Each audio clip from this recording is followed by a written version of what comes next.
G'day everybody and welcome to this week's episode of the Schodown. What a massive win it was for the footy club, taking down the Demons on home soil. This bloke played an integral role in getting the job done. I'm joined by 4 times All-Australian. He might have put that on the prompter, I reckon. And Premiership player Jeremy Mcgovern. Mate, what are the emotions like in the rooms after a big win? They were good, man. It was real good. It was good vibes down there. It was good vibes everywhere, even out on the ground with all the fans. It was awesome, getting a good win, and everyone was up and about. Watching along, it looked like a different. It certainly looked like you took it right up to the Demons. Max gone, there was a clear plan there, making it difficult for him on the night. Dom Shee tagged Clayton Oliver for long periods. Did it feel like there was a bit more role-driven behaviour for the club and a contested brand? Yeah, we've got roles every week for sure, but this week they've got some key players that are very good players, and you can't completely stop those types, especially Max. Very, very hard to stop. So I think as a collective we try to make it as difficult as possible for him throughout the night. Same with Clayton. And the boys stuck to their tasks, did their roles. And there's a lot of other different roles, like Jermaine Jones come in as pressure forward. JD tackled every single person in the Southern Hemisphere. He had 12 tackles, big. Yeah, it's huge. So all those small things all help contribute to a good win. Tom Cole's 100th game, must have been proud to see him get to that milestone. Yeah, it's awesome, mate. Tommy Cole, as you know, Sco, he's one of the best to play with. Like, everyone loves playing with him. I love playing with him. So I'm stoked to go to 100. He's got plenty more in him, but I'm glad we got the win for him. What about the Loosh, Jake Waterman? He leads the Coleman at this stage. He's joint leader, alongside some big names. Everyone wants to talk about how he's going. Knowing how it works in pre-season, you would have spent a bit of time on him as a defender in match sim. Did you think he was set for a big year this year? Yeah, Jake has always been a quality forward, a quality player. He's had to play different roles at different stages, obviously with the calibre of boys we've had with Aussie, JK down there, obviously JD. So I think just the fact he's got a little bit more opportunity, and he's a big dog down there at the moment. He's relishing it, and he's doing it really well. But it's all off the back of his pre-season. He had a massive pre-season, come back extremely fit, and he's worked on his craft really well. So I'm not surprised that he's in the position he is, but still pretty amazed about how well he's come on so early and so quickly. But hopefully he keeps going, because he's strutting around the corridors at the moment. We're calling him the duck. So he's and he deserves it, man. He's worked his ass off. So what about down in the back line? How are you going? You took an ambulance home from the game last week. Yeah. Were you happy about that? No, not at all. Why did you get on the bus with the rest of the boys? I just made the flight. So the AFL and the club did the right thing by me, I guess, health-wise. I got hit in the kidney last week, so when you get that, you got to go check to make sure it's not ruptured. So I had to go to the hospital and get that checked, and as soon as I got there, I said, look, mate, we're flying out at 7:40. I need this to go as quickly as possible if we can, please. Otherwise, you got to get the later flight or stay over. And we literally, lucky the flight was delayed 20 minutes, so we just made it. Literally just got to the airport, jumped straight on. Shout out the doctors at the Epworth Hospital then? Yeah, they were awesome, mate. They were great. The ambulance took a little while to get to the ground. I was sitting there for an hour, but it's all part of it, and I'm just glad I'm all good. You're playing really good footy, mate. I know you won't like this, so I'll pump your tyres up for a little bit, but it looks like you really fit, but just reading the game well, got a good balance between intercepting, kicking the ball well, some good kick-outs last night, moved the ball out of that. How are you feeling in your own footy? Yeah, I feel good. It's just good to be out there consistently so far. Touch wood, it stays that way. But my body feels great. Like I said, hopefully I can just stay out there and keep contributing every week. And my form's my form, I guess. I just want to contribute to the team on the day. I've had a bit more opportunity with the ball in hand lately. That's sort of the way the game's going a little bit, I think, especially from the back half. If you can try to generate some speed on the ball and get some bit of a burst off it, I guess, is something I've sort of tried to focus on throughout the pre-season. So, it's helped, I guess. I spoke to you last night. You spoke about your love of the game. How much is that to do with winning, with playing with younger players, with being out there consistently? Like, how are you feeling about footy at the moment? Yeah, no, I feel good. Like, even we've had some tough losses this year as well, and we probably didn't start the year as well as we'd liked. But there's a newfound love for it, I guess, with all these young boys coming in now and new vibe around the footy club, obviously with Pikey in, seeing a lot of past players, just all the little things around footy that you actually really love.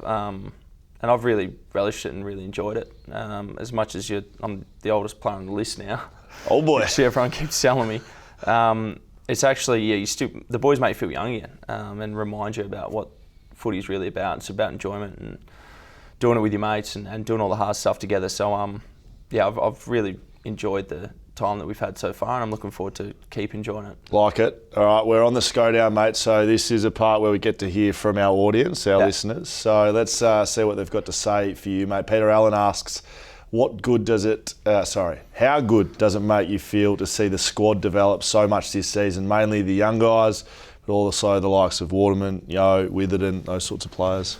Yeah, I'd probably touched on my point just before of the enjoyment thing. It's you do enjoy that, you love seeing that and love seeing the growth from the young boys, and you could always sort of see it was going to happen at some stage because you see how hard these young fellas are working, and the older boys, Yoey and Jakey and Witho and all these guys, are behind the scenes, we're working as hard as we can, and the last couple of years we haven't had great results, but slowly now we're starting to get some good ones, which is great.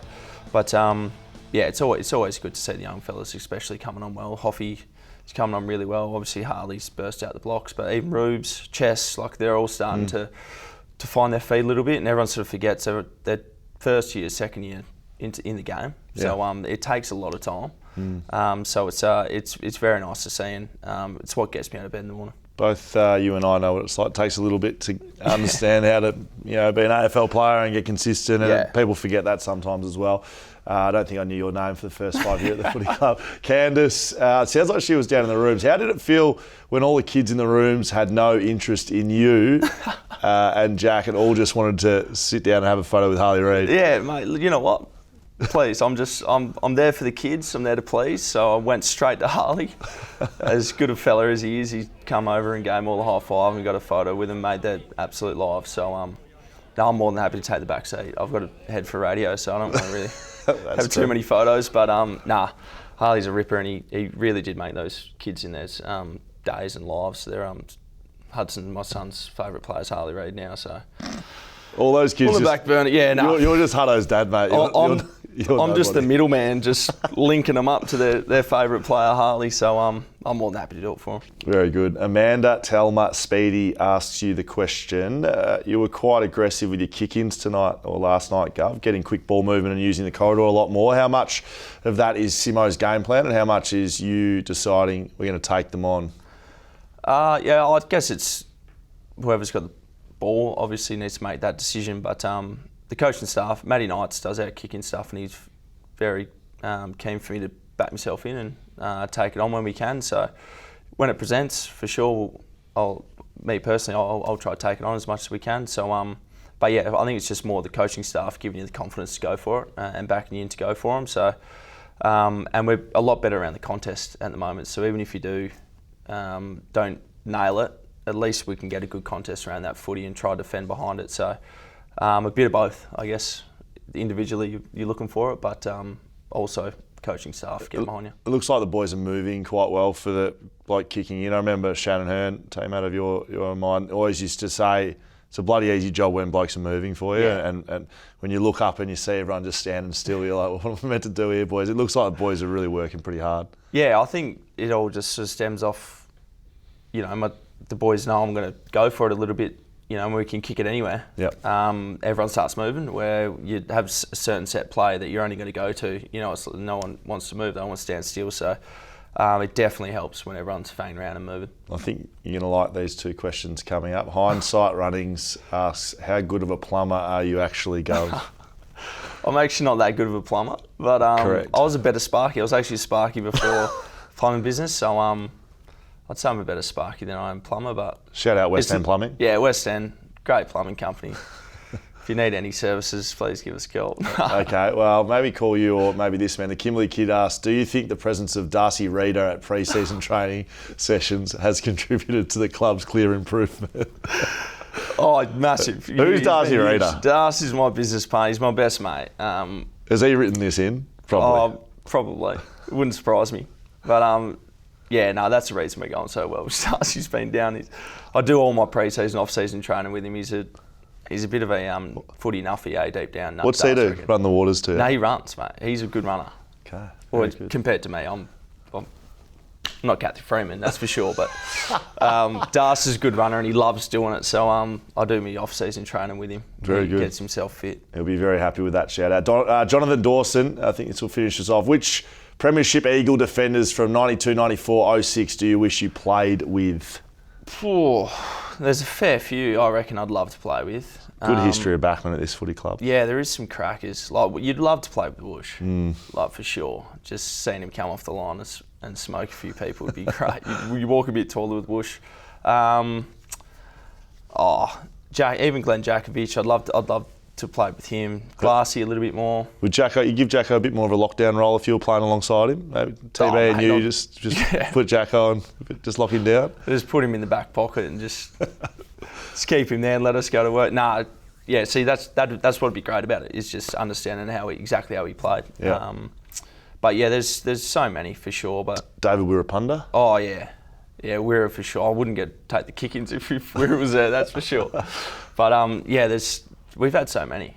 In Bluey McKenna. I'm just trying to think who else would love to be running around with out there. I said Glassy. I would have loved to have played a fair bit more footy with Bowie Waters. Yep. As well. But yeah, we've got plenty. I like that a lot. This is our last one. Jim Winnow says, how was it having the First Nation past players in the rooms both pre-game and afterwards to share in the victory? Yeah, it was just awesome seeing Sam's coming through and all the old players. Shaz was in there, Shara Wellingham was in there. It was just, great seeing a lot of the past players come back to our footy club at the moment. And it's a big lift for these young boys. Obviously myself, I've been around and seen a fair few of these guys over the years. Even Phil Material was in there. Yep. I've seen them, but these young boys have never brushed shoulders with them. So it's always good for the younger lads to say good day to them. I saw the club at quarter time. You wouldn't have seen this. They were reenacting Ash Sampy's mark, and I walked down the stairs with him at the end of the game. I said, mate, Pup, did you see them try to reenact the mark? He said, mate, they can never get as high as me. No. He still loves it. There's no way, mate. That is the biggest mark of all time. Liam Ryan did his best. I don't know if did you see that while you were out there? That could have been anything, but I'm sure Flying will have another one like that before he finishes. Gov, I know you'll be disappointed, but that's it for this week's episode of the Schodown. Thanks for your time today, mate. All the best this weekend. On the road against the Crows. Good luck. No worries. Thanks, mate.